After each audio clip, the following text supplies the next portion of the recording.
Buenas, buenas. Gracias por acompañarme. De fondo estamos escuchando una música aleccionante y tremenda también. Es la danza del sable, de una vertiente más o menos kurda. Es original de Khachaturian y nosotros hemos tenido la oportunidad de conseguirla dentro de esta maravillosa colección de Solid Gold Classics. No le pongo el nombre de publicidad cuando yo hablo de esto, porque este es un producto que no existe. Se fabricó hace 30 años, en la época del acetato. Una magnífica colección de música clásica. Aquí está la danza del sabre, que se llama Sabre Dance originalmente.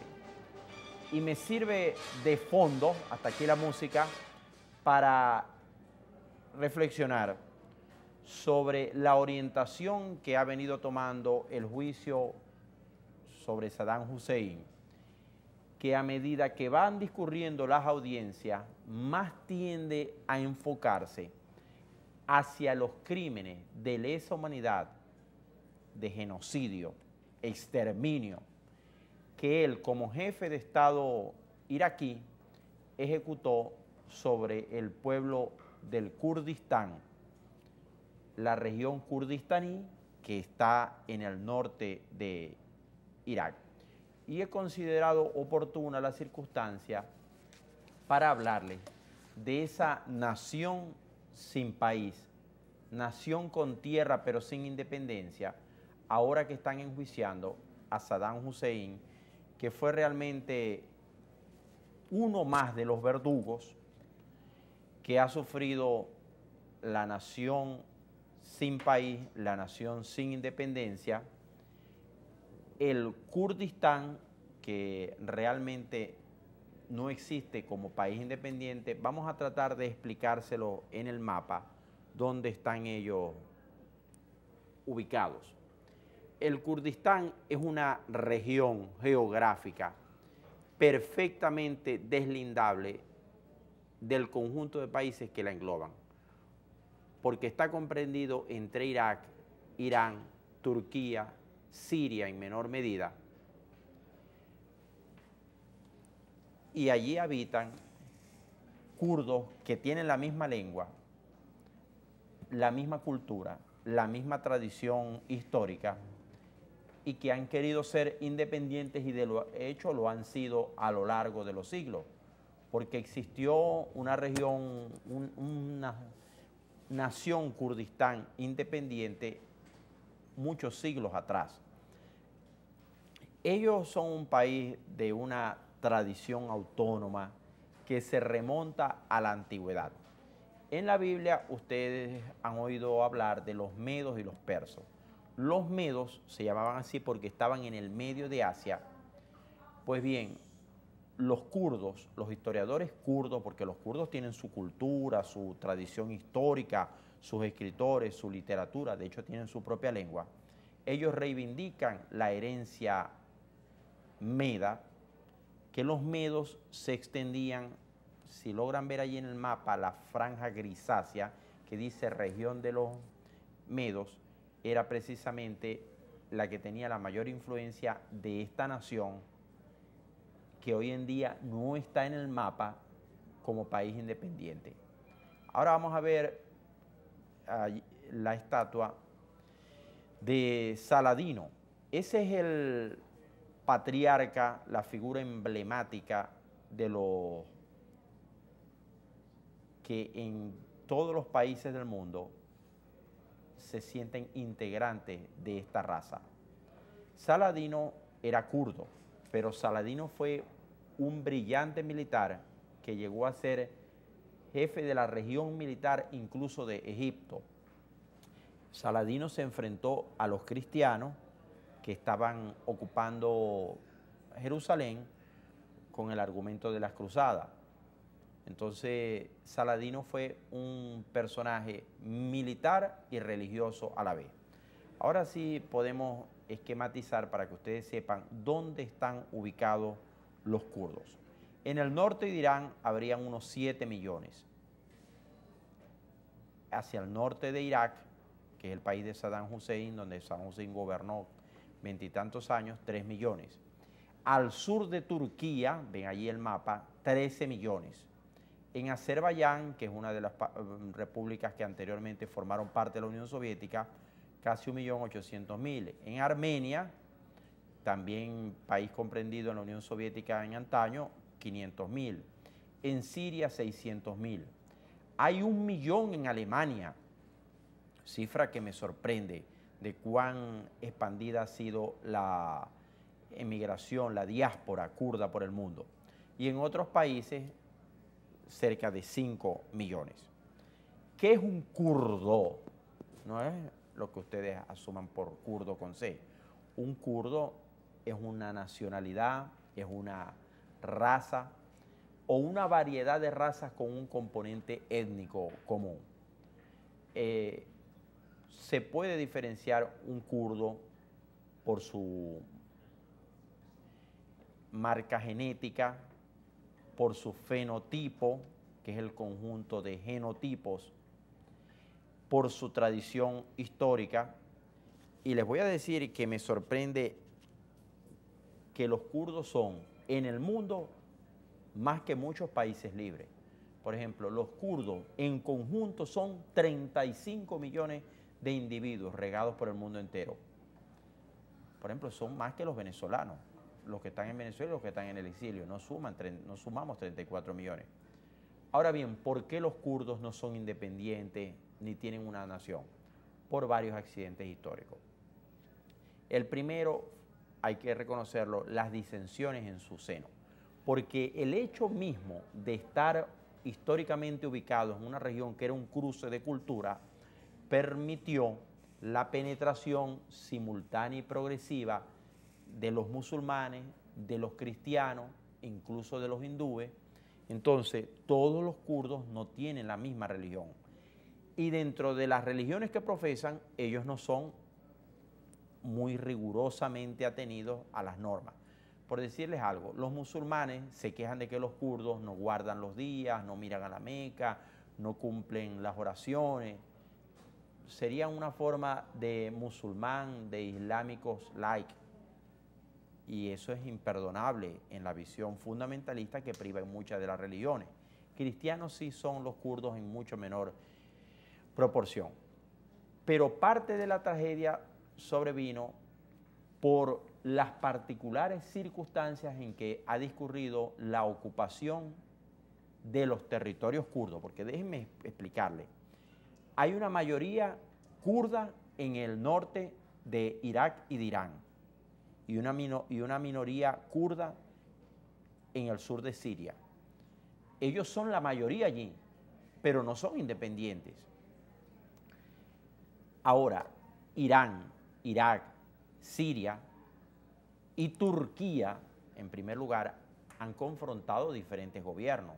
En cada uno de esos gobiernos ha habido altibajos, circunstancias históricas. Allí, por ejemplo, está el fundador de la Turquía moderna, Kemal Atatürk. En algún momento vamos a hacer un programa que tendré que parcelarlo en 2 entregas, porque hablar de Turquía, imagínense que Turquía fue la primera potencia mundial durante muchos años, se llamaba el Imperio de la Sublime Puerta, después el Imperio Otomano, que también se dividió en 2, y fue la potencia que confrontó contra Occidente todo el tiempo del predominio musulmán. Pues bien, cuando lo que hoy en día es Turquía, disminuida como potencia, porque habían perdido el premierato mundial, comenzó a evolucionar, llegó al poder Mustafa Kemal Atatürk, que fue el fundador de una visión también radical de que Turquía y nada más que Turquía. Y entonces, si había una visión holística, integradora por las buenas o por las malas de Turquía, los kurdos que seguían pensando como kurdos no cabían allí. Y eso fue el origen de mucha discriminación y segregación. Esa es otra foto de Mustafa Kemal Atatürk, ya en su época militar, que han sufrido incluso con prácticas genocidas, los kurdos en la región turca. Vámonos al mapa para que no nos perdamos.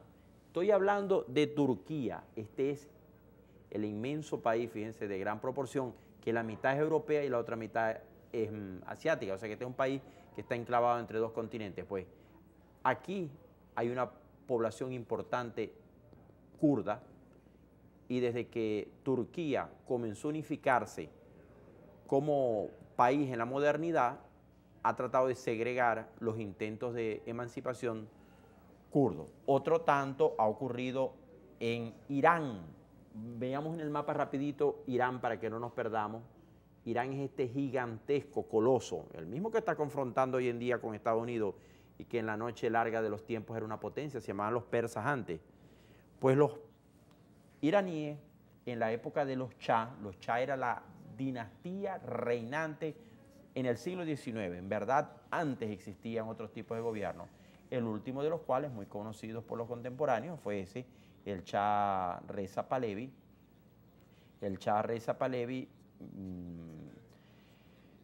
encarnó, como su padre y su abuelo, un gobierno que discriminó también a las minorías kurdas en el norte de su país.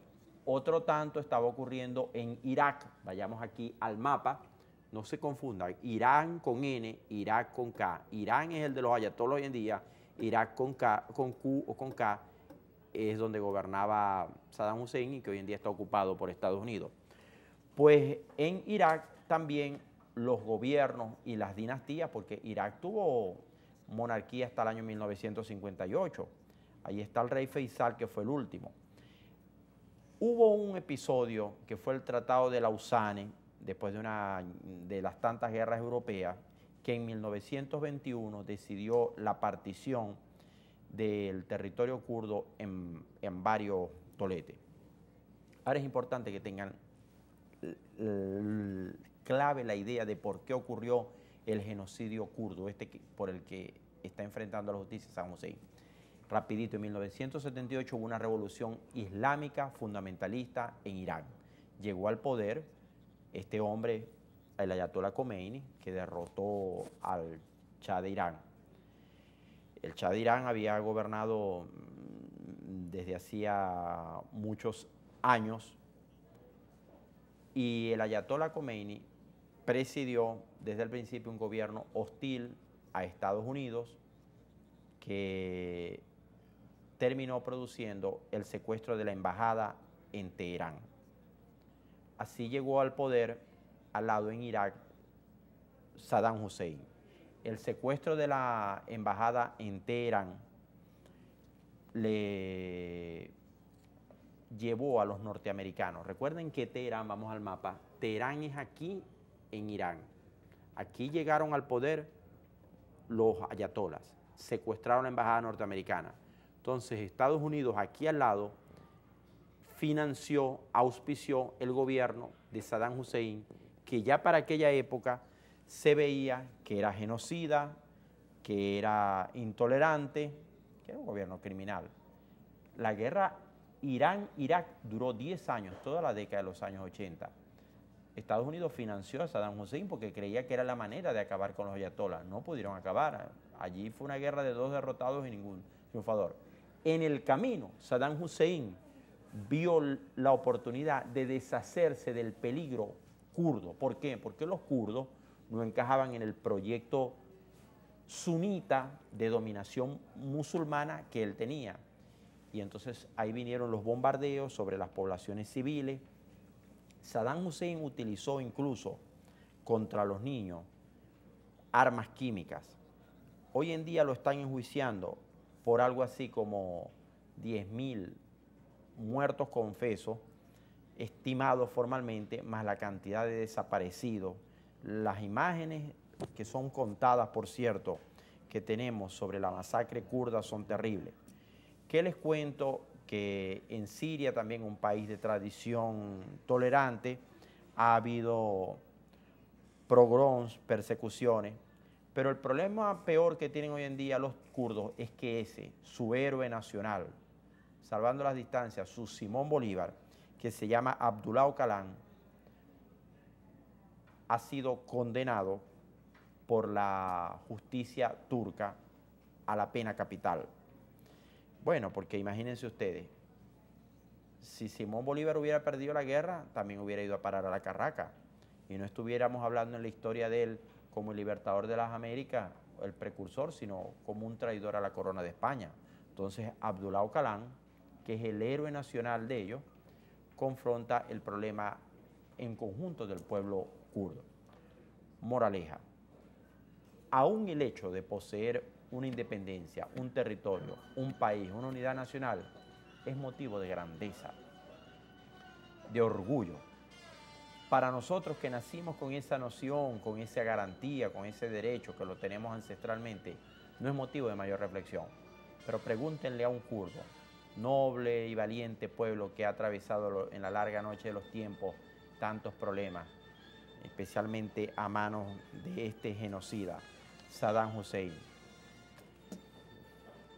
Y cuando escuche hablar del noble pueblo kurdo, recuerde que es la primera minoría en el mundo, en una diáspora, en un exilio, un país no independiente, una nación sin territorio propio, que vive la diáspora regada entre otros países hostiles. Volvemos en breve.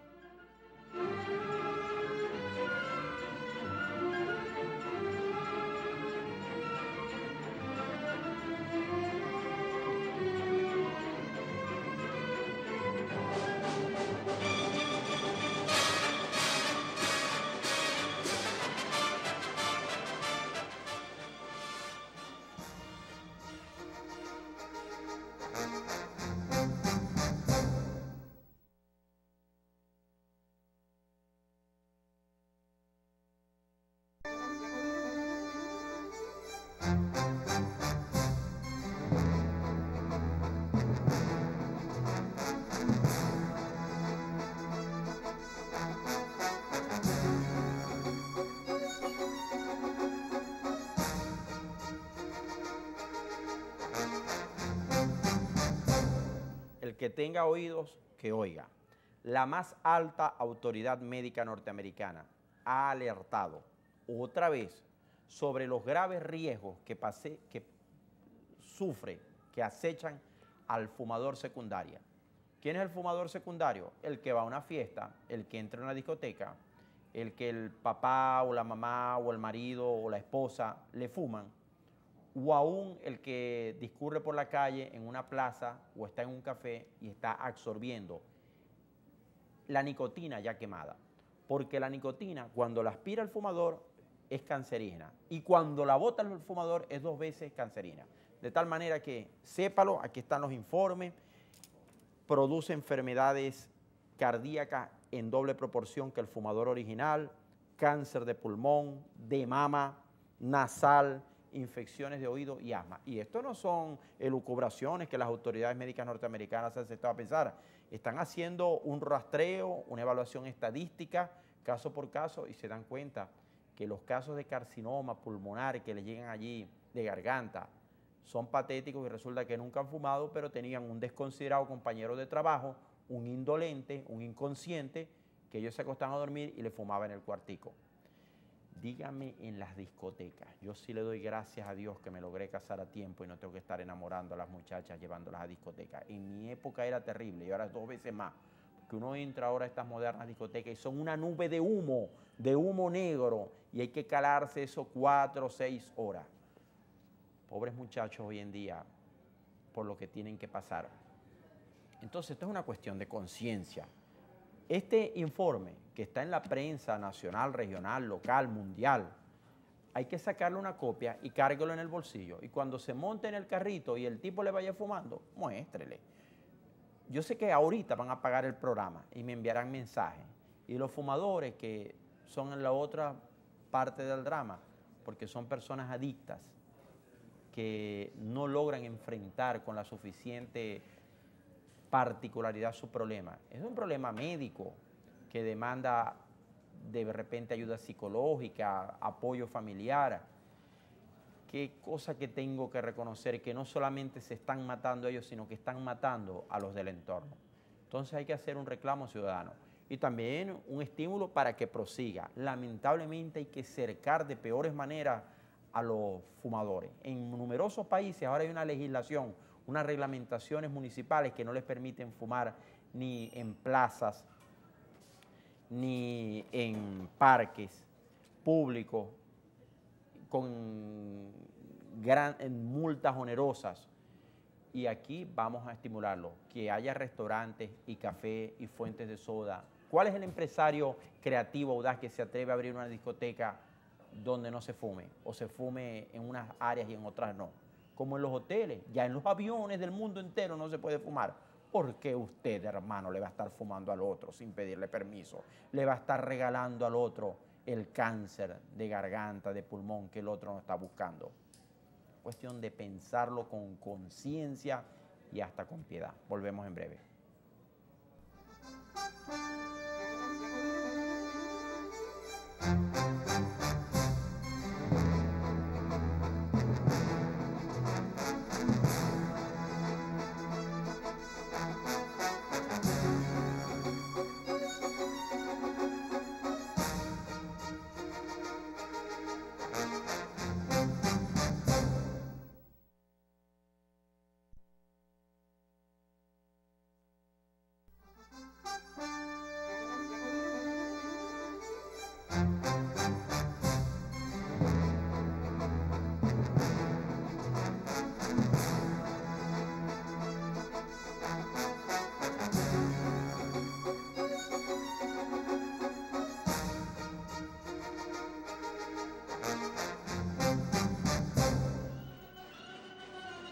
Como para levantarse un día gris, ponerla y mientras la oímos se va empinando.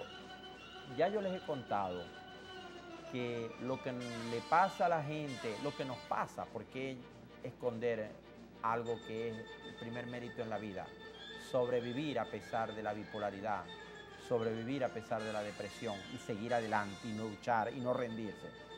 Pues cuando los días nos amanecen así, lo que nos hace falta es una serie de sustancias que aparentemente todos los organismos no lo producen igual. La música de ese tipo, como la barroca, ya haremos unos programas especiales sobre la música barroca, también con la asesoría de la doctora Mercedes Astro, ayuda a desencadenar la generación de esas sustancias. Yo les he dicho, usar el café, el té, el whisky, el chocolate, no como un placer, sino como una medicina. Uno no se toma el antiasmático, el broncodilatador selectivo, a menos que tenga asma, ¿verdad? No se esté tomando el whisky si no le hace falta. Y pare allí, en el momento que el whisky lo logre sacar del marasmo, que entre en la etapa eufórica, sepa detenerse y lo guarda para la próxima vez, que no debe ser el día siguiente. Igual el chocolate, el café. Y yo le sigo insistiendo con la música clásica. Aquí hemos escuchado de Khachaturian esta colección de Solid Gold Classic. Imagínense, una magnífica antología. Por ahí tenemos el crédito de Fanny Sánchez, quien desde su negocito familiar nos hace la bondad de proveernos de esta música. Yo no la encuentro por allí muy fácil y de verdad que deberíamos apelar a la música, como la literatura, como todos estos alimentos que nos da la vida para seguir luchando siempre hacia el futuro, optimista y positivo. Nos vemos en la próxima transmisión de este su programa Redimensión.